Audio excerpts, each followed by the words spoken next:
I don't know if my guest is going to like me bragging about this, but apparently his new office is the hallway outside of his apartment in New York City. He's on the phone with us this morning. Jim Gaffigan. Thanks. You must follow me on Twitter or Facebook to know some of my late breaking details. I have a 2-bedroom and 5 kids, and it's a 5-story walk up. So it's all about glamour in my lifestyle. Very important for a man of your stature who's doing 2 shows at Humphreys coming up here in San Diego, July 6th. They added a new show for you. And I'm bringing my whole family. San Diego is the starting point of this big bus tour that we're taking up the West Coast, getting all 5 kids, my wife, and a babysitter, who inevitably always quits when we get back to New York. And it'll be fun. But I'm excited. San Diego, I took my kids back then. I only had like 3.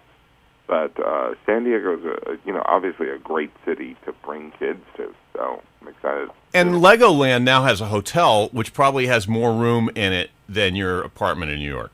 Oh, beyond a doubt. I mean, the tour bus has more room. They're young enough, and, they're all sleeping on top of my head anyway at this point.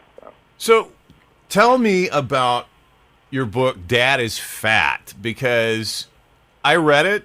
And one of my traumatic experiences was posing for one of my kids to take a picture of me when I didn't have my shirt on. And I was fat. And I blew my face up. And it's like, oh, my God, I can't believe that. And they were running around going, look at Dad, look at Dad. Yeah. Yeah, no, Dad is Fat. The title is the first sentence that my now 7-year-old son wrote on a dry erase board was Dad is Fat. And then I put him up for adoption. But, he knew he would get a laugh out of me. But, it's the honesty from these children that we get a kick out of. But, I am fat, and so it's not the end of the world. Well, is it a tantamount to, like, they write for most dads, I think, that dads never talk about, but my kids like to write, Dad eats cat poop. You always have this image as a little kid that Dad is like the pharaoh or the dictator of the family. But really, dads are the vice president of the parental branch of government. The mom is the president. The mom is Bill Clinton feeling the pain, and the dads are the nerdy guys like Al Gore telling people to turn off the lights. You know what I mean? We're relegated to ceremonial roles like ordering pizza. But can you handle that? And you're like, I think so.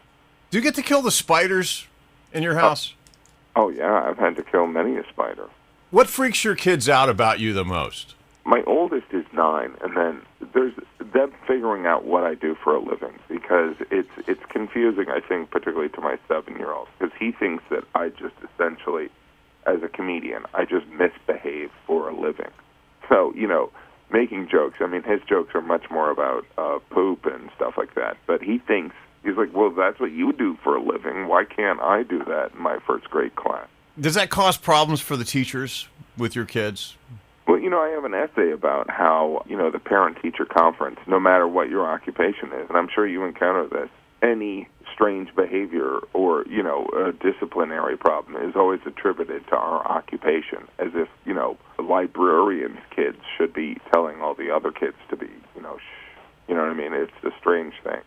It is indeed a strange thing. So let me ask you a question, because as a comedian, you have 2 feet in 2 different worlds. You're always a child because you have to be that to be on stage and do what we do. Yeah. And you're an adult who has to observe things and then make it easy for everyone to understand both sides of the picture at the same time, which is not easy to do. What do you want to be when you grow up? Gosh, I don't know. I mean, as I get older, I'm really grateful for the opportunity to do stand-up. The entertainment industry is a weird existence, and I love the immediacy of the feedback of stand-up. I love doing stand-up and coming up with an idea and having the opportunity to try it immediately and get feedback. Acting's great, but, it's the process of getting acting jobs that I think are pretty humiliating. I always describe, auditioning for an acting job as like stripping, but you don't get $1. Oh my gosh, that's pretty good. When you were a kid, what did you want to be when you wanted? Do you remember that? Yeah, I remember watching people on the Tonight Show. Phyllis Diller and Roseanne and stuff like that. And I wanted to be a comedian, but I didn't know anyone that did it.